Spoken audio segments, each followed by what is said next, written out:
Made Westre mengatakan terkait kebutuhan pokok menjelang hari raya yang jatuhnya bersamaan ini sudah diantisipasi pihaknya terutama untuk mengendalikan jalur distribusi bahan pokok makanan secara baik ke setiap pasar.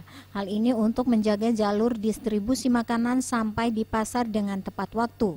Disinggung mengenai kenaikan harga menjelang hari raya, Made Westre tidak menampik akan ada pergeseran harga seperti tahun-tahun lalu.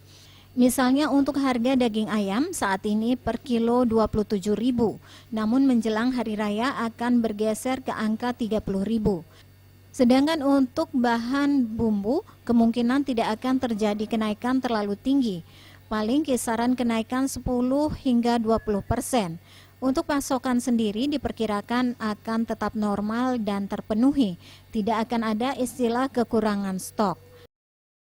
Kalau bumbu itu terpengaruh musim ya, karena tidak ada musim hujan sekarang ini, saya rasa pasokan semua cabai dan bawang itu saya rasa normal Pak. Nah karena jumlah yang tersedia cukup, saya rasa harga tidak akan ada perubahan yang terlalu fantastis ya, kayak model-model di awal tahun kemarin Pak. Adi Setiawan, Bali TV.